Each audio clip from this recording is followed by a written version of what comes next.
네, 여러분 안녕하세요.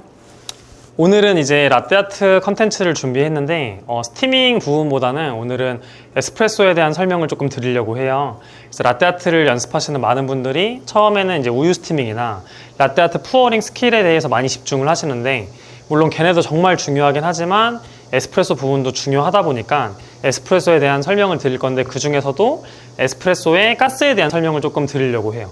저희가 간단하게 좀 설명을 먼저 드리면, 로스팅을 통해서 원두로 만들고 나면은 이제 커피 안에는 가스가 많이 차게 되거든요. 그래서 여러분들이 갓 볶은 커피를 에스프레소로 수출을 하시면은 가스가 조금 많이 나오게 되고, 시간이 많이 지날수록 가스가 적게 나오게 돼요. 그리고 이 가스가 우리 눈에 보이는 크레마의 형태로 보이기도 하거든요. 그래서 여러분들 가정에서 연습하시는 분들 중에 오래된 커피로 라떼아트 연습하겠다고 해봤는데 크레마가 아예 없어가지고 뭐 그림이 안 뜬다, 이렇게 말씀하는 분들도 있고, 갓 볶은 커피로 연습을 하려고 해봤더니 가스가 너무 많아가지고 오히려 그림이 막 흐릿하게 나오는 것 같아요, 이렇게 말씀해 주시는 분들도 있거든요. 그래서 오늘은 가스가 없는 경우에는 조금 연습하기가 까다로운데, 가스가 많은 경우에는 머신에 있는 기능을 사용해서 약간 가스를 조금 더 빼주고 에스프레소를 수출하는 방법이 있거든요. 그 방법을 소개해 드린 다음에 실제 그림의 차이가 있는지 보여드리도록 한번 할게요.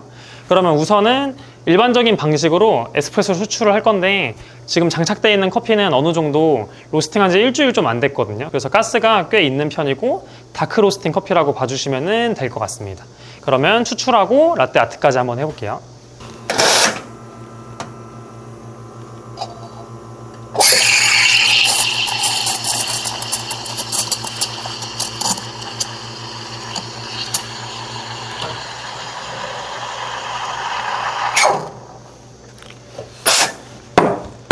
네, 그래서 표면을 보면은 에스프레소가 조금 거칠기도 하고 실제 눈에 보이는 기포들도 조금 많이 보이거든요. 두꺼워 보이기도 하고.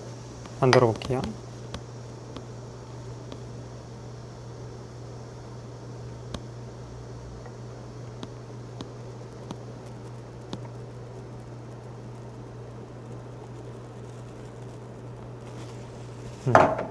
일단은 그림을 그리는데 크게 문제가 되지는 않아요, 지금 상태는.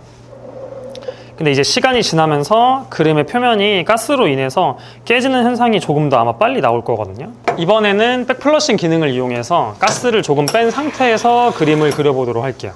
그래서 백플러싱 하는 방법을 여러분 설명을 드리면, 동일하게 추출 버튼을 눌러주시고 커피가 떨어지면은 추출 버튼을 다시 눌러서 잠깐 꺼줍니다. 그 다음 몇 초 있다가 다시 한번 눌러주시면은 이전과는 다른 상태로 커피가 나오는 게 눈에 보이실 거예요.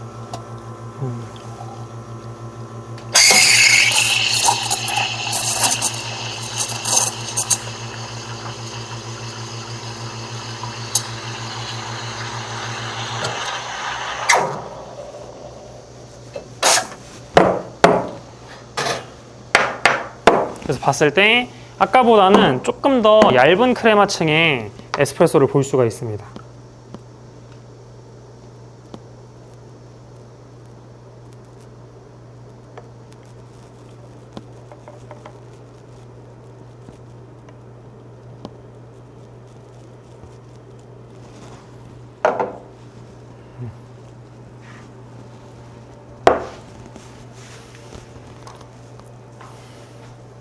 두 개 다 지금 그림 그리는 데는 크게 문제가 되는 상태는 아닌데, 만약에 지금 이 상태보다 가스가 너무 많은 상태다, 또는 뭐 머신이나 추출 레시피에 따라서 좀 가스가 더 과하게 발현되는 상태면은 여러분들이 그림 그리실 때 조금 방해가 되는 케이스들이 있거든요. 그림이 조금 흐릿하게 나온다거나 내가 평소 하던 느낌보다 더 선명하게 뜨지 않다거나, 그러면 이 방법을 쓰시면 좋고, 그 다음에 시간이 지났을 때 가스가 올라오는 느낌들도 아마 조금은 다를 거예요.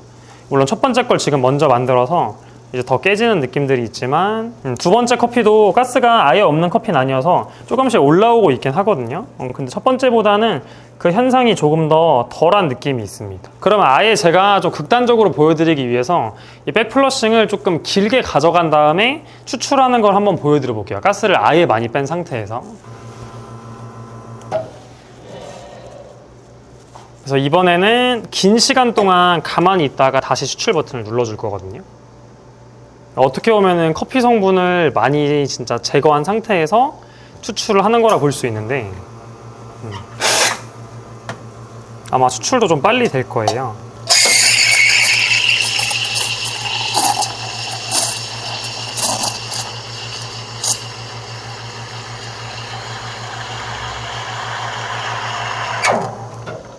바텀리스로 보여드리려고 하다 보니까 저항이 많이 이제 약해져가지고 막 튀다 보니까 좀 지저분하게 나왔는데, 에스프레소는 처음 거랑 비교해보면 크레마가 많이 깨진 상태로 나오거든요. 크레마 자체도 어떻게 보면 조금 오래된 커피처럼 나오기도 하는.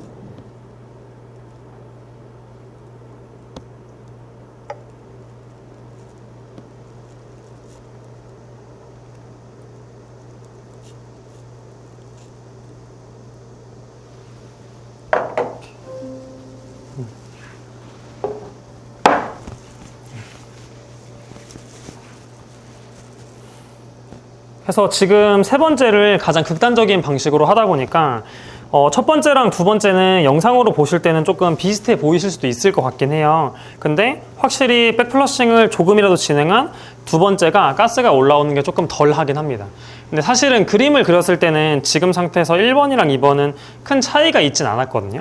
근데 세 번째 같은 경우는 의도적으로 가스가 있는 커피에서 가스를 많이 뺀 상태에서 했는데, 너무 많이 빼다 보니까 오히려 그림을 그릴 때 그림이 조금 잘 잡히지 않는 느낌들이 들었어요. 그래서 오래된 커피를 하시는 분들이 약간 이런 느낌을 받을 때가 많거든요.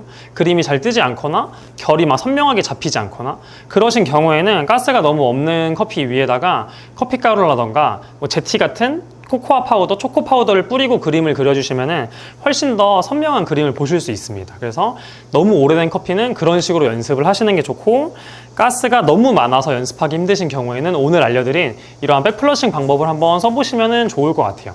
근데 이 백플러싱 방법은 여러분 커피 맛을 좋게 하는 방법이라기보다는 이 가스가 너무 많아서 그림 그리는데 방해가 되는 커피를 이제 가스를 조금 성분을 빼주고 추출을 함으로써 그림을 잘 나오게 하는 거지, 맛적인 부분은 여러분들이 다시 드셔보시고 조금 판단을 해보시는 게 좋습니다. 그래서 오늘은 이렇게 에스프레소의 추출 상태에 따라서 라떼아트가 어떻게 달라지는지 좀 설명을 드려봤고, 가스를 조금 조절을 해서 그림을 그리는 방법을 한번 설명을 드려봤어요. 그러면 다음 시간에는 이제 라떼아트 푸어 스킬에 대한 영상도 조금 찍어서 여러분들 찾아와 보도록 하겠습니다. 그러면 시청해 주셔서 감사합니다.